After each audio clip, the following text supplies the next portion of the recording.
Nafasku menciptakan kasih, menciptakan kasih. Ajarku berdiam dekat di hatimu, ajarku berdiam dan ajarku berdiam dekat di hatimu.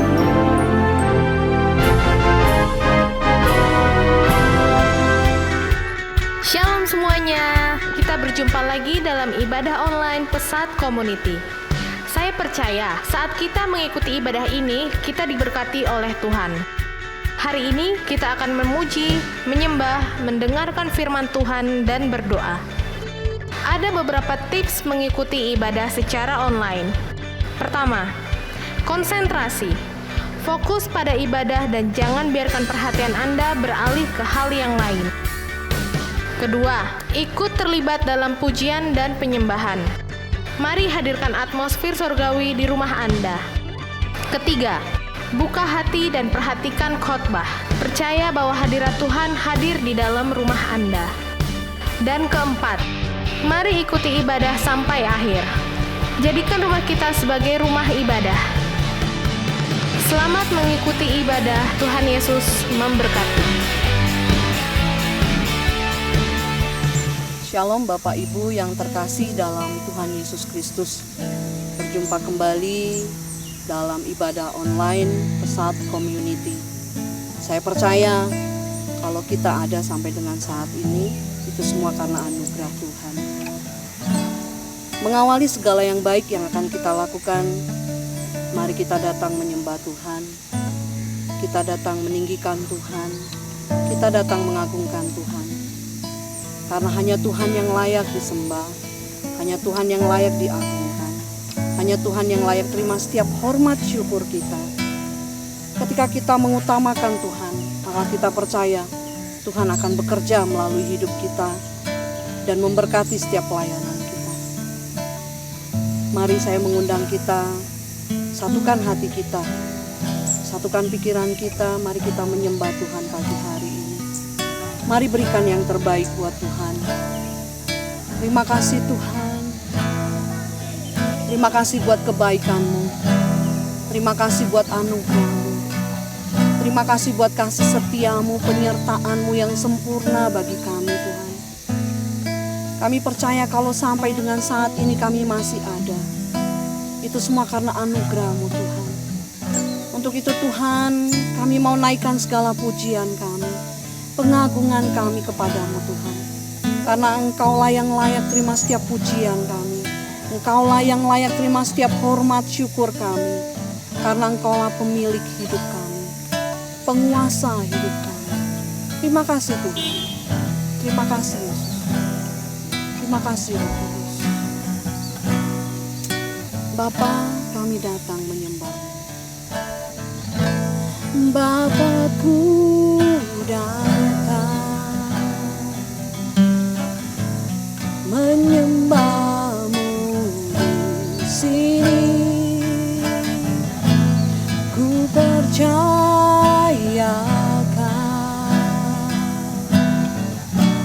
ada bagiku. Oh, ya Tuhan, kami datang menyembah-Mu.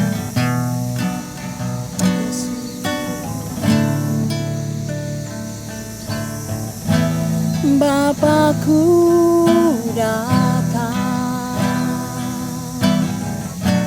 menyembah-Mu di sini. Ku percayakan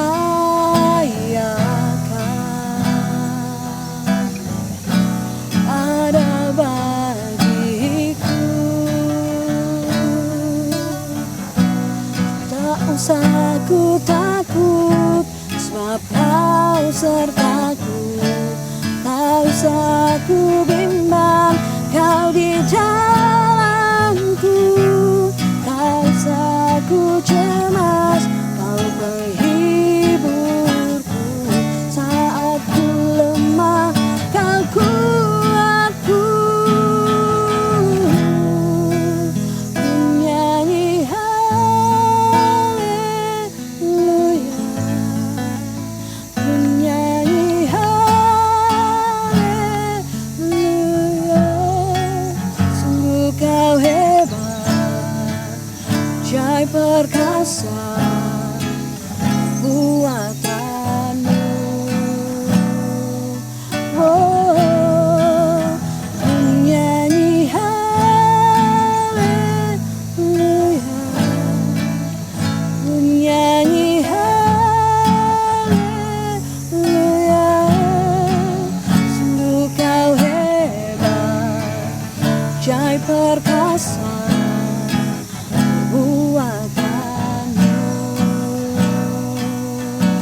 pujian ini dari Allah. Bapakku datang menyembah di sini, ku percayakan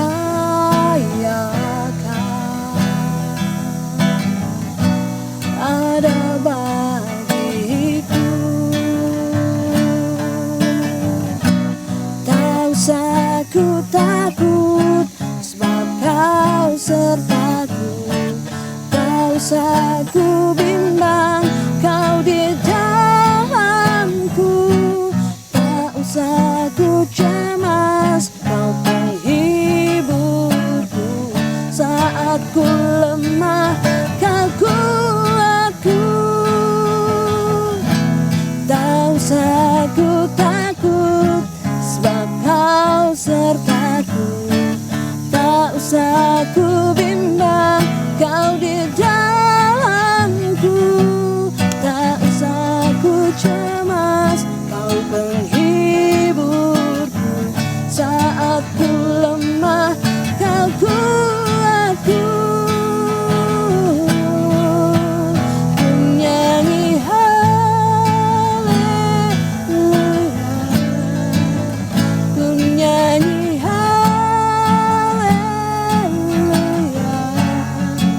Sungguh kau hebat, ajaib perkasa buatanmu. Wow, ku nyanyi haleluya,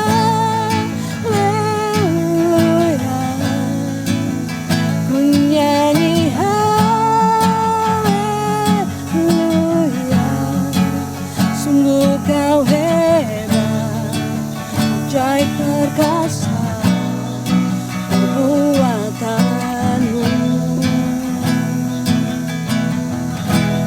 Di hidupku, oh, kau hebat Tuhan,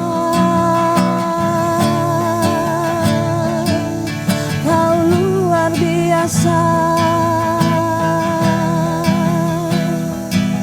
Kau ajaib, kau dahsyat. Kami datang menyembahmu, kami datang meninggikan Engkau Yesus. Terpujilah namamu ya Tuhan. Terima kasih buat kebaikan-Mu.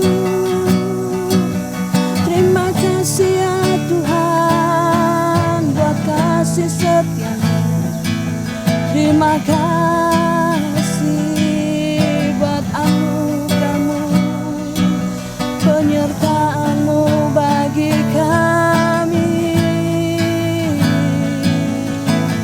Oh, terima kasih ya Tuhan. Tak usah ku takut, sebab kau sertaku. Tak usah ku bimbang, kau di dalamku. Tak usah ku cemas, kau penghiburku. Saat ku lemah, kau kuatku. Tak usah ku takut, sebab kau sertaku.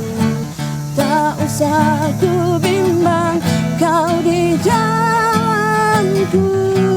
Tak usah ku cemas, kau penghiburku. Saat ku lemah, kau kuatku.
sama-sama katakan, di hidupku. Kami nyatakan Tuhan Kau hebat dalam hidup kami. Kami nyatakan Kau Tuhan, Kau Allah yang dahsyat dalam hidup kami. Kami nyatakan Engkau Tuhan Allah yang luar biasa bagi hidup kami. Terima kasih buat kasih Tuhan yang Tuhan berikan bagi kami. Terima kasih buat kehadiran Tuhan pagi hari ini. Kami percaya Roh Kudus Engkau hadir pagi hari ini dan penuhi setiap kami. Haleluya. Amin. Bapak Ibu Saudara yang terkasih dalam Tuhan Yesus, tiba saatnya kita akan mendengarkan kebenaran firman Tuhan yang akan menuntun kita dalam melakukan segala kegiatan kita. Untuk itu, mari angkat satu pujian berikut ini.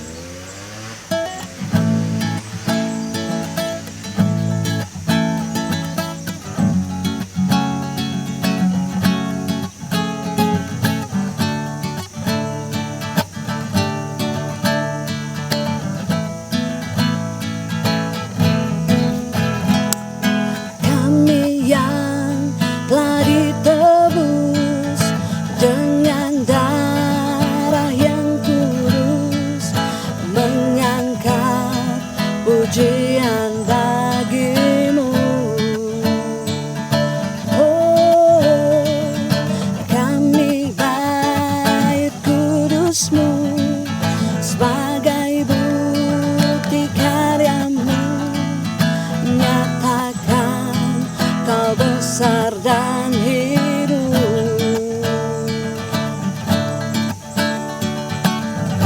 Berlari sampai tujuan, mendapatkan mahkota kekal.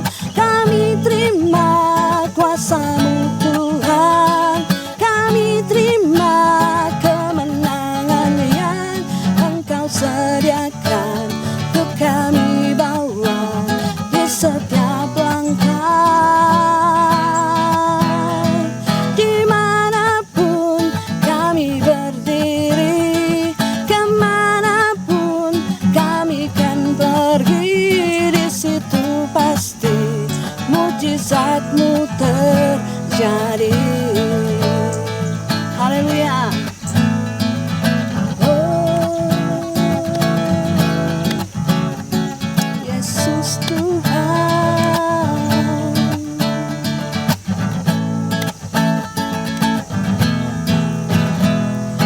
Kami yang telah ditebus dengan darah yang kudus, mengangkat pujian bagi-Mu.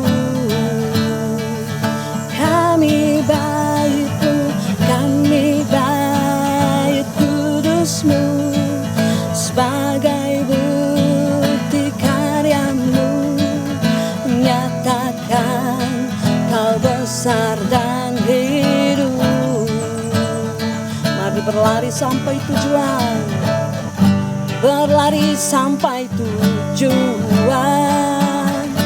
mendapatkan mahkota kekal.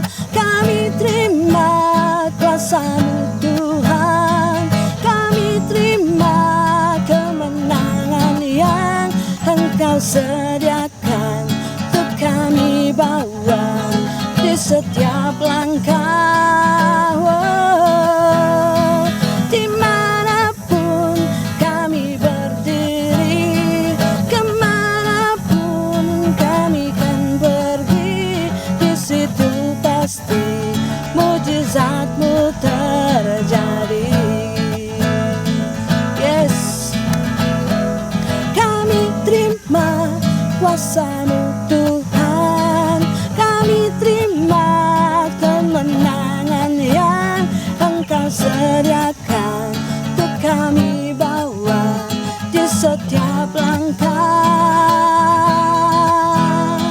Dimanapun kami berdiri, kemanapun kami kan pergi, di situ pasti mujizat-Mu terjadi. Di situ pasti, di situ pasti mujizat-Mu terjadi. terjadi. Oh, di situ pasti mujizatmu terjadi.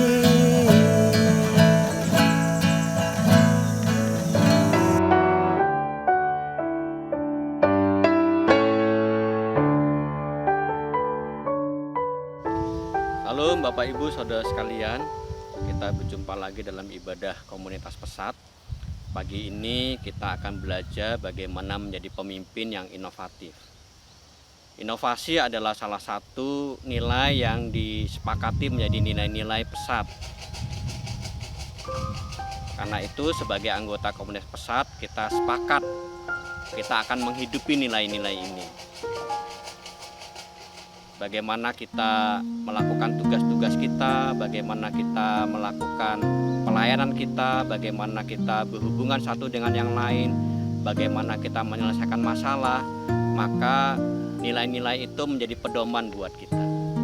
Inovasi didefinisikan sebagai selalu mengupayakan penemuan gagasan, metode, kecakapan, dan penemuan baru untuk menambah nilai atau menyelesaikan masalah. Jadi tujuannya untuk menyelesaikan masalah dan menambah nilai. Jadi kita sepakat dengan menghidupi nilai-nilai inovasi, kita menjadi bagian dari solusi, bukan menjadi bagian dari masalah. Dan kita juga sepakat bahwa sebagai anggota komunitas Pesat, kita akan menambah nilai, membuat apa yang kita lakukan menjadi lebih berdampak bagi banyak orang, menjadi lebih berguna. Sesuatu yang berdampak untuk 30 anak, kita lakukan sesuatu metode yang baru dengan gagasan yang baru, kita lakukan dengan cara yang baru, kita menambah kecakapan kita, dan itu bisa berdampak untuk lebih banyak anak, mungkin untuk 60 anak, mungkin untuk 80 anak. Jadi selalu mengupayakan sebuah gagasan. Kita terus memunculkan ide-ide baru, selalu mengupayakan metode baru, melakukan sesuatu dengan cara-cara yang lebih baik lagi. Bagaimana ini dilakukan dengan lebih efektif, bagaimana lebih efisien. Selalu mengupayakan kecakapan-kecakapan baru. Jadi kita tidak hanya berhenti pada tingkat kita bisa melakukan sesuatu, tetapi apa yang kita bisa itu kita tingkatkan kita menjadi ahli, kita menjadi cakap, sehingga kita punya keahlian dalam berbagai hal. Kenapa kita menjadikan inovasi sebagai nilai-nilai dalam anggota komunitas Pesat? Karena Allah itu adalah pribadi yang inovatif. Bapak Ibu, mari kita baca dalam Ibrani pasal 1 ayat yang pertama dan yang kedua. Saya akan bacakan. Setelah pada zaman dahulu Allah berulang kali dan dalam pelbagai cara berbicara kepada nenek moyang kita dengan perantaraan nabi-nabi, maka pada zaman ini Ia telah berbicara kepada kita melalui perantaraan anaknya. Jadi Allah sejak zaman dahulu berbicara kepada Israel dengan pelbagai cara. Bukan hanya dengan satu cara, tapi dengan pelbagai cara. Bahkan kita lihat di zaman yang berubah, di zaman yang berbeda, Tuhan berbicara kepada bangsa Israel dengan cara yang berbeda. Jadi Allah itu bukan Allah yang statis, Allah itu menggunakan metode-metode baru. Bahkan Allah berurusan, Allah berbicara kepada kita itu berbeda satu dengan yang lain. Bagaimana Allah berperkara dengan saya, bagaimana Allah menyatakan kehendaknya kepada saya, beda dengan apa yang dialami oleh istri saya, beda dengan apa yang dialami oleh anak saya, beda dengan apa yang dialami oleh teman saya. Jadi Allah itu dalam Dia menyampaikan kehendaknya, menyampaikan isi hatinya, menyampaikan maksudnya, itu tidak hanya menggunakan satu cara. Bahkan kepada orang yang sama, kepada saya, bagaimana Allah berurusan dengan saya, itu berbeda. Tahun ini dengan tahun lalu berbeda. Karena pertumbuhan saya berbeda dibandingkan dengan tahun lalu. Situasinya berbeda, pergumulannya berbeda, tingkat pertumbuhannya sudah berbeda. Dan Allah menyesuaikan itu sesuai dengan tujuan-tujuan yang dikehendaki oleh Allah. Jadi Allah itu pribadi yang inovatif, pribadi yang selalu menggunakan cara-cara yang baru, metode-metode yang baru, yang lebih efektif. Ada hal-hal yang tidak berubah, kasihnya tidak berubah. Dia mengekspresikan kasihnya, cara mengekspresikan kasihnya yang bisa berubah, yang metodenya bisa ganti. Tapi prinsip kasihnya tidak berubah. Jadi ada hal-hal prinsip kebenaran firman Tuhan yang tidak boleh kita ubah, tetapi ada metode-metode baru bagaimana kita menyampaikan firman Tuhan yang harus berubah. Itu adalah pribadi yang inovatif. Steve Jobs mengatakan bahwa inovasi adalah sesuatu yang membedakan antara seorang pemimpin dan pengikut. Jadi seorang pemimpin adalah seseorang yang melakukan inovasi. Jika seorang pemimpin tidak melakukan inovasi, maka dia bukan pemimpin. Menurut Steve Jobs, dia adalah seorang pengikut. Jadi inovasilah yang membedakan mana yang pemimpin, mana yang bukan pemimpin. Nah, karena kita semua di Pesat adalah seorang pemimpin, maka kita semua wajib melakukan inovasi. Jadi inovasi itu identik dengan perubahan. Jadi kalau kita berinovasi, maka akan menghasilkan perubahan.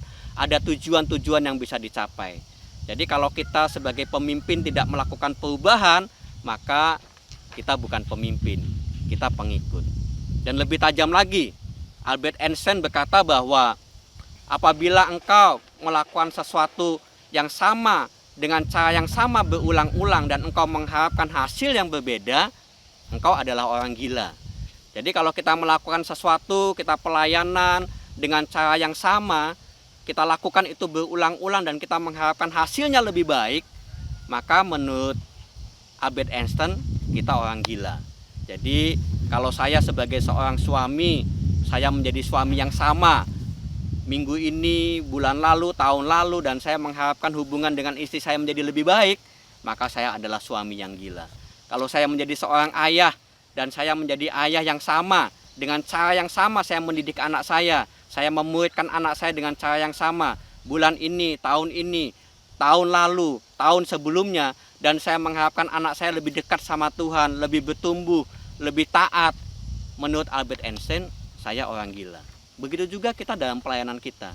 Jika kita melakukan tugas-tugas kita secara berulang-ulang, memuridkan anak-anak dengan cara yang sama secara berulang-ulang, dan kita mengharapkan anak-anak kita menjadi lebih bertumbuh, maka menurut Albert Einstein, kita orang gila.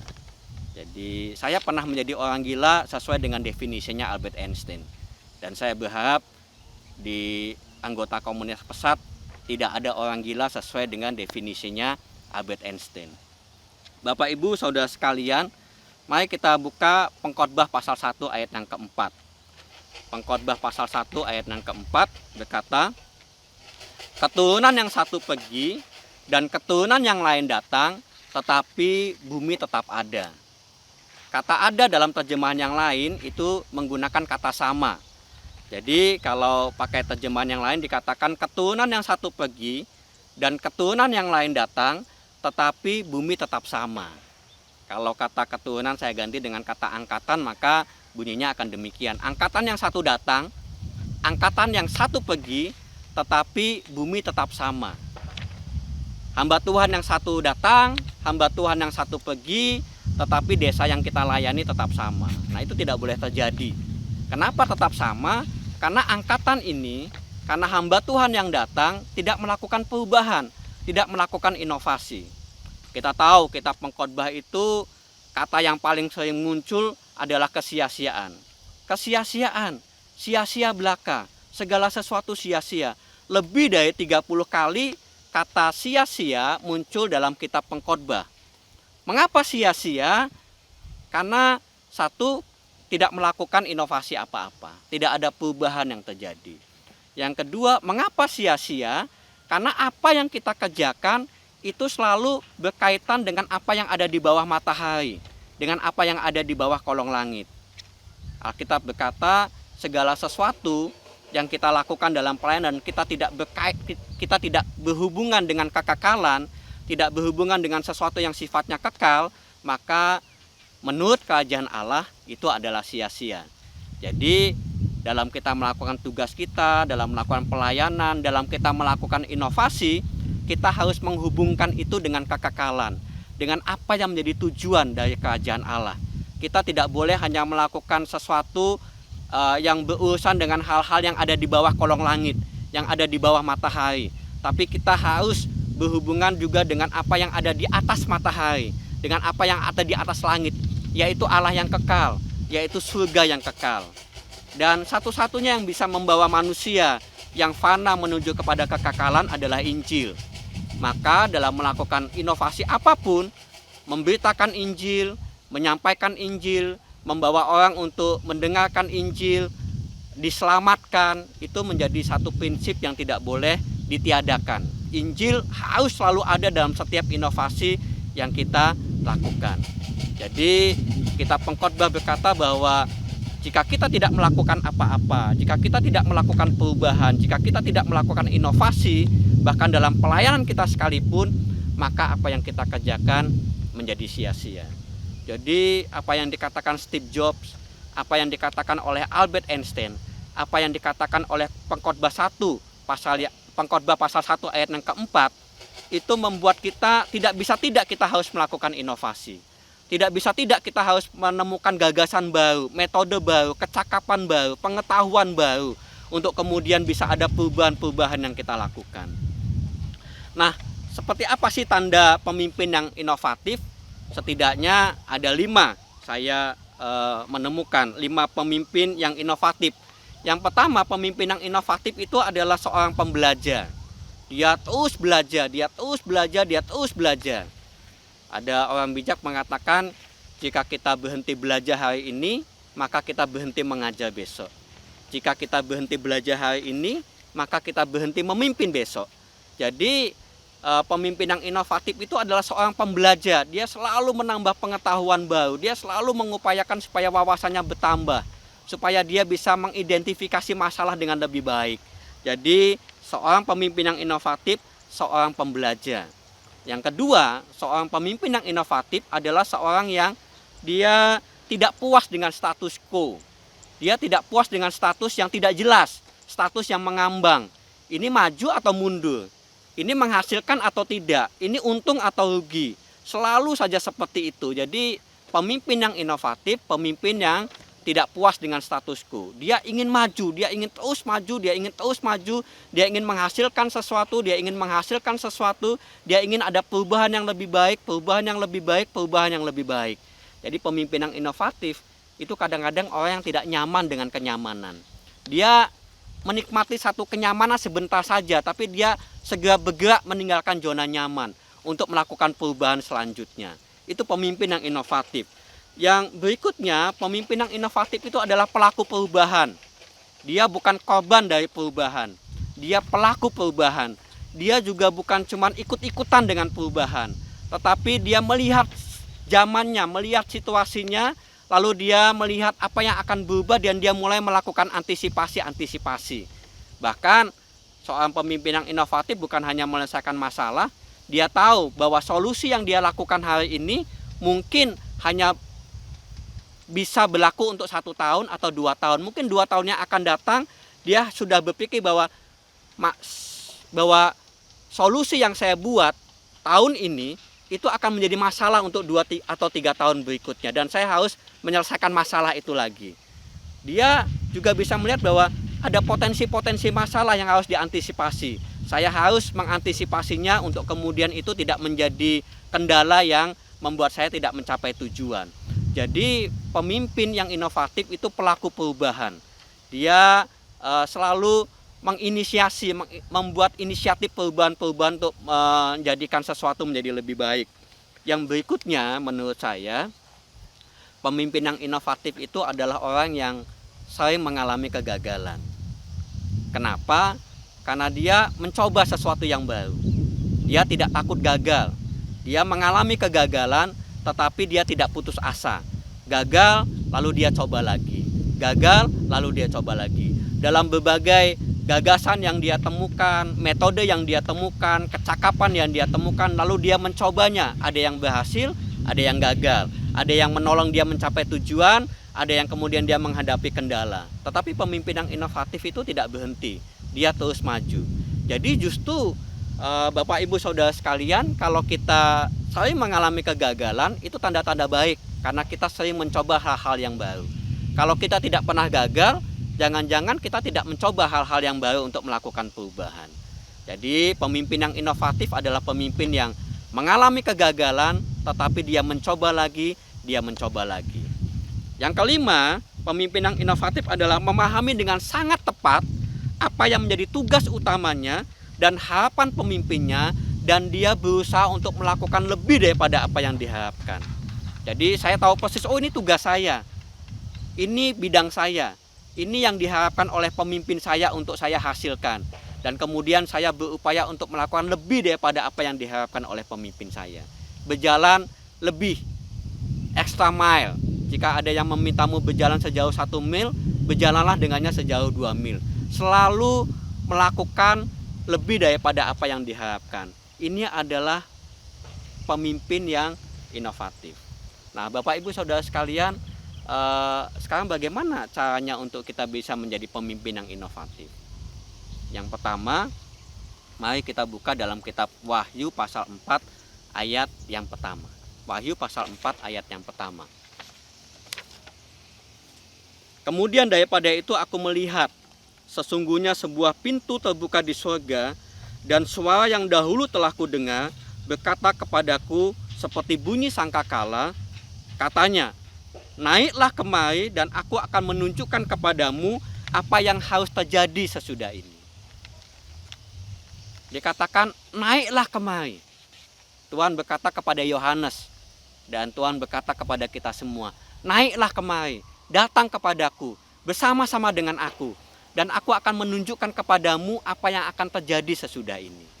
Jadi, kalau kita ingin menjadi pemimpin yang inovatif, yang pertama-tama kita belajar untuk melihat dari sudut pandangnya Allah.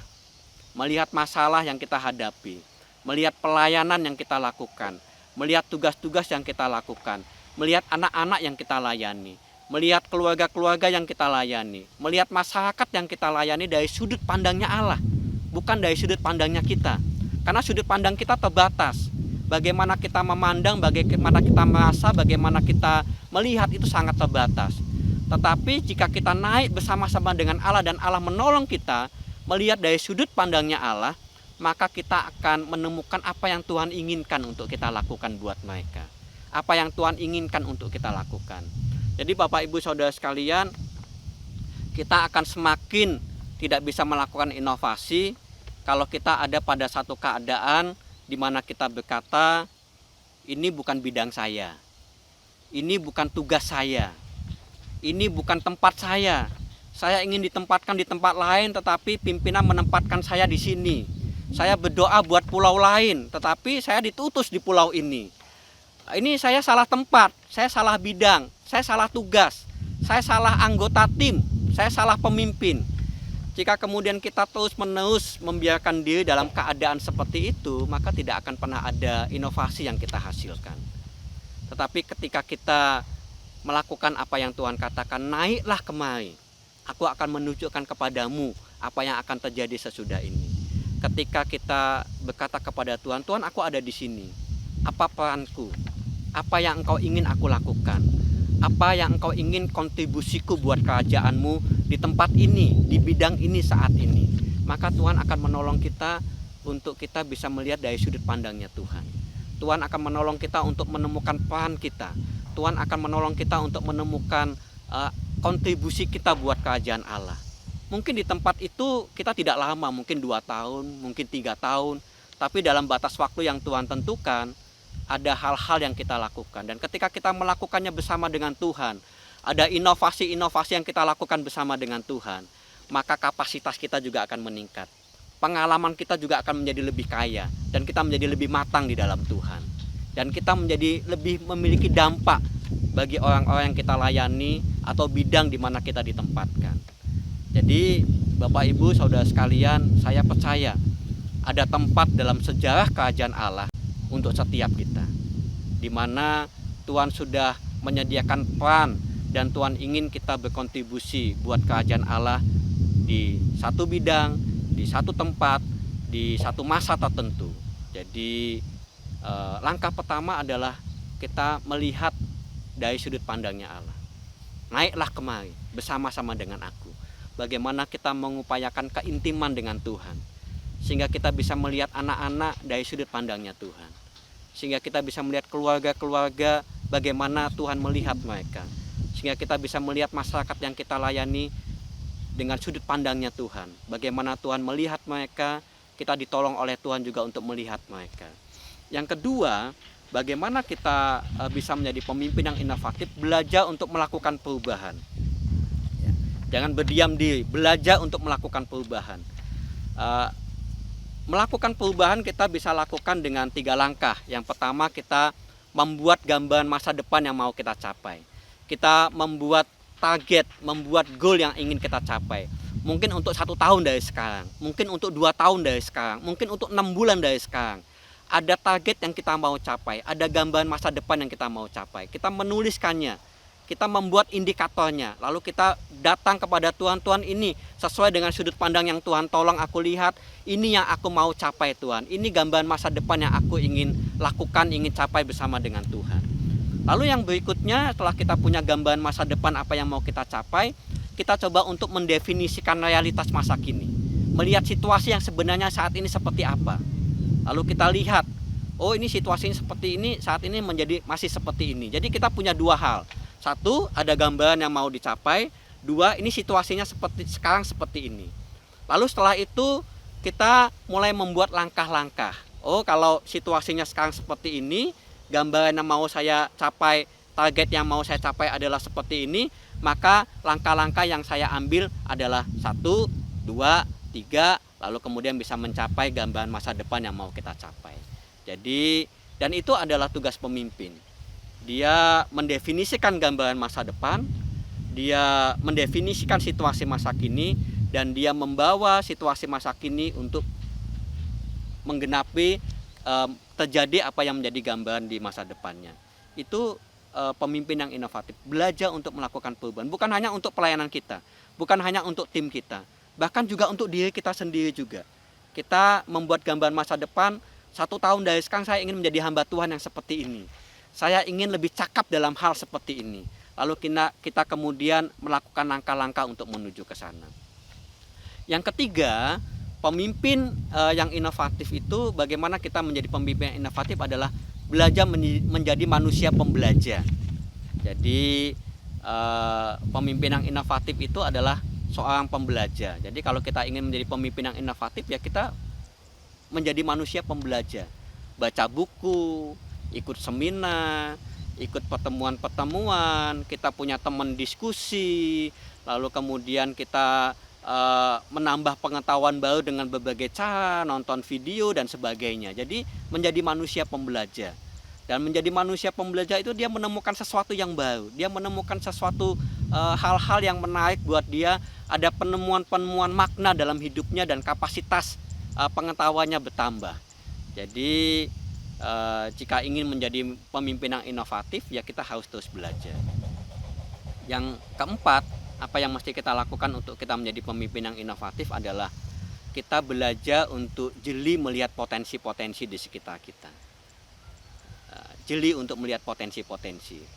Peka juga terhadap masalah-masalah. Jadi kalau kita tidak jeli lihat potensi-potensi, maka kita tidak bisa menambah nilai. Kita bisa lihat, oh lahan ini kalau kita lakukan ini, dia akan menghasilkan lebih banyak. Oh beberapa orang ini kalau kemudian kita kasih kecakapan baru, kita kasih kesempatan untuk ikut pelatihan, maka kapasitasnya akan meningkat. Oh sebetulnya teman saya yang satu ini dia punya potensi ini, tapi belum maksimal. Jadi peka melihat potensi-potensi. Yang kedua, peka juga dengan masalah-masalah yang ada. Jangan sampai kita tidak pernah melihat masalah di sekitar kita. Jadi jangan-jangan itu masalahnya, kita tidak pernah melihat masalah. Kita lihat, oh anak-anak semua baik-baik kok. Tidak ada yang sakit, tidak ada yang punya masalah yang sangat serius, tidak ada yang mengalami kekerasan, tidak ada yang putus sekolah. Semua anak-anak yang kita layani dalam kondisi baik-baik saja. Kalau kita menjadi manusia pembelajar, maka Tuhan akan memberikan hikmat kepada kita untuk melihat masalah-masalah yang tersembunyi.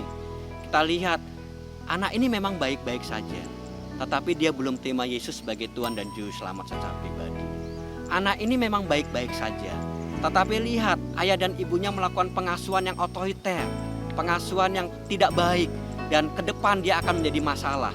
Dia akan menemukan masalah, dia akan menjadi masalah. ketika kita terus menjadi manusia pembelajar, kita menambah pengetahuan, maka kita juga akan peka terhadap masalah-masalah. Lalu kita lihat bahwa semua keluarga itu baik-baik saja. Tidak ada keluarga yang bermasalah yang saya layani. Tetapi makin kita belajar, kita bisa menemukan masalah-masalah. Kalau ayah dan ibu tidak diinspirasi, tidak ditambah pengetahuannya untuk bagaimana mengasuh anak dengan baik, maka kemudian mereka tidak bisa mengasuh anak dengan baik. Mereka tidak bisa mendidik anak dengan baik. Mereka tidak bisa memuridkan anak dengan yang baik. Dan itu potensi masalah. Jadi belajar untuk melihat potensi-potensi yang bisa dikembangkan, tetapi belajar juga untuk melihat masalah-masalah yang ada di sekitar kita. Yang berikutnya, yang kelima, bagaimana caranya kita menjadi pemimpin yang inovatif. Kalau kita ingin menjadi pemimpin yang inovatif, kita harus membiasakan diri kita berpikir dalam level berpikir tingkat tinggi, high order thinking, bukan low order thinking. Dalam taksonomi Bloom ada 6 cara berpikir manusia. Yang pertama itu menghafal, yang kedua itu memahami, yang ketiga itu mengaplikasikan, menerapkan, yang keempat itu menganalisa, yang kelima mengevaluasi, dan yang keenam mendesain, menciptakan, creative thinking. Nah, 3 tingkatan yang pertama itu disebut sebagai low order thinking atau tingkat berpikir rendah. Bukan berarti itu tidak penting, itu penting. Menghafal, memahami, mengaplikasikan, itu penting, itu perlu kita kuasai. Tetapi pemimpin yang inovatif tidak hanya ada di level berpikir di 3 level ini, 3 tingkat ini. Dia naik ke tingkat berikutnya, ada di level high order thinking atau tingkat berpikir tinggi. Dia menganalisa, dia mengevaluasi, lalu dia creative thinking, dia berpikir kreatif. Jadi kalau kita ingin menjadi pemimpin yang inovatif, kita mesti belajar menganalisa, mengumpulkan fakta-fakta. Oh, ini masalahnya, lalu kita pisah-pisahkan. Oh, ini masalahnya, oh ini dampak masalahnya, oh ini penyebab masalahnya, oh ini masalah yang muncul karena masalah yang lain, oh ini sumber masalahnya. Itu namanya menganalisa. Lalu kita coba untuk membuat jalan keluarnya, solusinya. Oh, ini kalau ada masalah ini jalan keluarnya ini pasti ini. Nah, kalau dulu cuma satu, tapi kalau kita ingin belajar menjadi pemimpin yang inovatif, kita coba buat alternatif lain. Oh, mungkin tidak cukup satu ini, mungkin ada solusi lain yang bisa dilakukan. Coba saya berpikir untuk kemudian ada 3, saya coba targetkan punya 3 alternatif untuk menyelesaikan masalah ini. Kita berpikir, kita menemukan gagasan, lalu kita menuliskannya. Setelah dapat 3, kita coba, bisa enggak ya saya dapat 5? Lalu kita berpikir lagi, kita dapat 5. Itu creative thinking. Itu creative thinking. Jadi ketika kita ingin menjadi pemimpin yang inovatif, kita harus membiasakan diri menganalisa.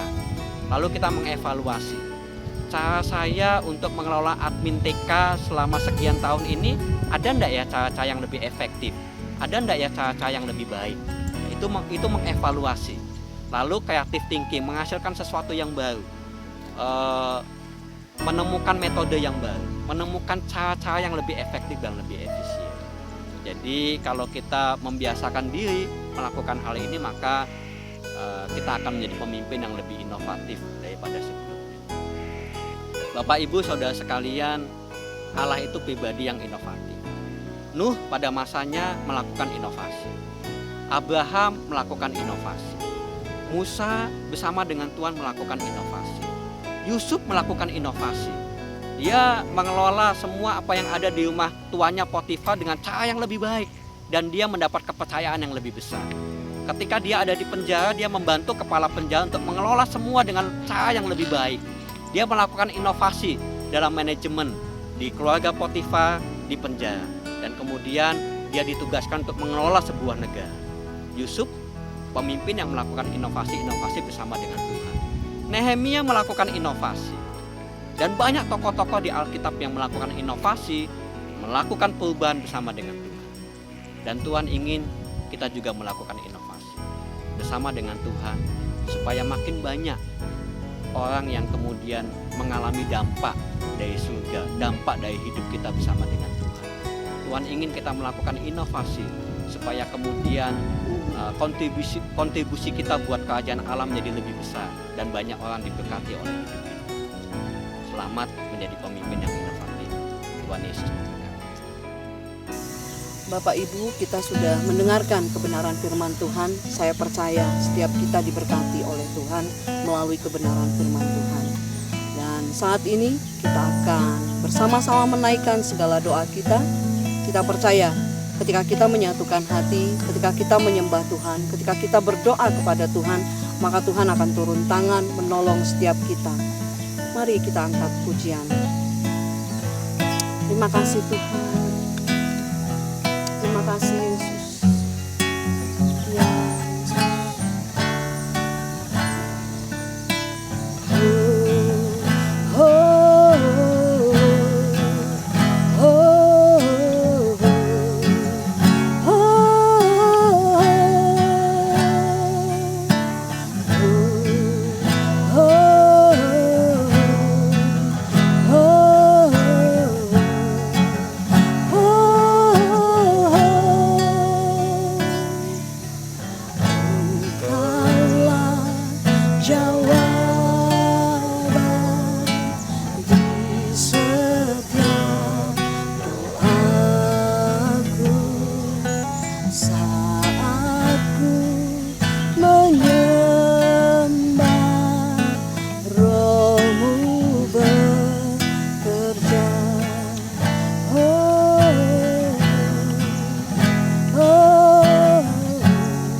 Marilah kita berdoa bagi bangsa, negara, dan pelayanan ini dengan sehati dan sepakat.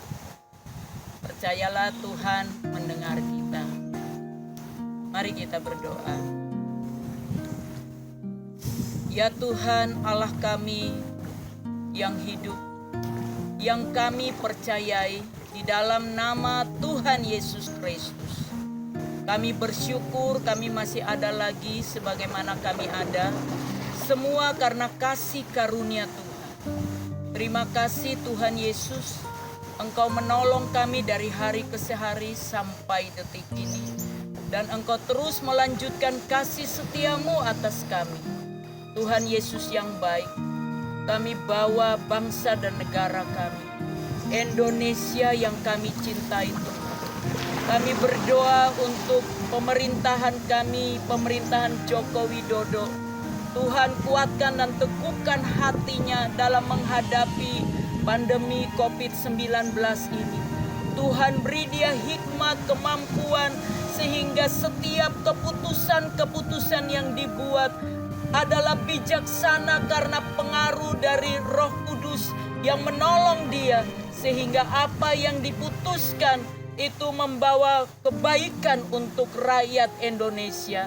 Kami berdoa ya Tuhan, tolong para ahli kami di bangsa ini untuk menemukan vaksin obat bagi virus corona ini ya Bapa. Bapa yang baik, Tuhan, kuasa-Mu bekerja di dalam nama Tuhan Yesus. Jika bencana ini atas seizin Tuhan, kami berdoa diubahkan menjadi lawatan besar turun atas bangsa ini. Tuhan Yesus, mari Tuhan, kuasa-Mu bekerja, sebab Engkau turut bekerja mendatangkan kebaikan dalam hal apapun. Curahkan pertobatan atas bangsa ini. Curahkan keselamatan Tuhan.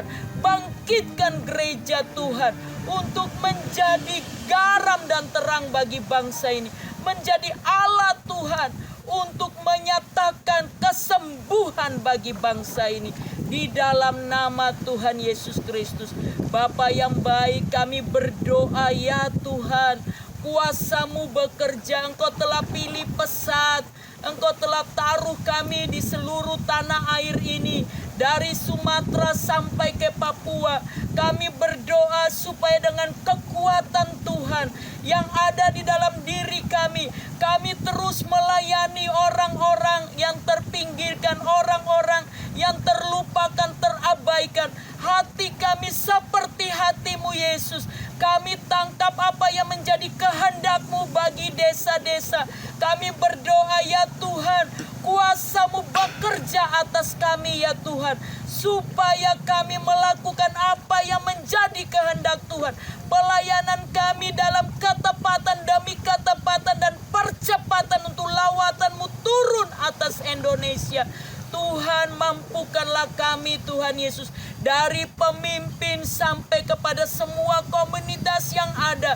Biarlah kami sehati seirama dengan derap langkah Tuhan Yesus Kristus untuk memenangkan 83.931 desa yang ada di bangsa ini. Dan kami mempersembahkan desa-desa untuk kemuliaan-Mu Tuhan. Tuhan, akibat pandemi COVID juga, kami tuh ada banyak anak-anak yang tidak terurus Tuhan, oleh karena orang tua di PHK, oleh karena orang tua yang meninggal karena virus corona. Tuhan, lindungilah anak-anak bangsa ini. Kualitas hidup mereka kami minta Tuhan turut menjamin bagi mereka. Tuhan, kami berdoa untuk orang-orang yang mensupport kami dengan finansial. Kami berdoa untuk para donatur kami. Mungkin mereka ada yang mengalami kesulitan akibat pandemi ini ya Tuhan. Perusahaan, usaha, bisnis mereka terancam. Kami berdoa Tuhan, turun tangan saat ini. Pulihkan keadaan mereka. Beri mereka hikmat bagaimana dapat jalan keluar dalam kesulitan ini. Dalam semua ini buatlah mereka bergembira karena Tuhan. Dan Tuhan memberikan apa yang menjadi keinginan hati mereka. Kami berdoa dalam nama Tuhan Yesus. Tuhan, bela perkara hamba-hamba-Mu ini. Mereka telah dengan setia mendukung pelayanan pesat dengan harta benda mereka. Karena itu Tuhan, kembalikan lagi usaha pekerjaan mereka supaya mereka bisa menjadi berkat bagi pekerjaan-Mu ya Tuhan. Terpujilah Yesus Kristus Tuhan. Kami mengucap syukur dalam keadaan apapun ya Tuhan. Kami percaya rancangan-Mu bukan rancangan kecelakaan, tetapi rancangan damai sejahtera atas bangsa ini, atas gereja Tuhan, atas pesat, atas kami semua yang percaya dan berharap kepada Tuhan. Terpujilah ya Bapa. Di dalam nama Tuhan Yesus, apa yang kami doakan terjadi di dalam nama Tuhan Yesus Kristus. Kami mengucap syukur. Haleluya. Kami berdoa. Haleluya. Amin. Bapak Ibu Saudara sekalian, mari kita mengakhiri ibadah kita dengan menerima doa berkat. Tuhan memberkati engkau dan melindungi engkau. Tuhan menyinai engkau dengan wajah-Nya dan memberi engkau kasih karunia. Tuhan menghadapkan wajah-Nya kepadamu dan memberi engkau damai sejahtera.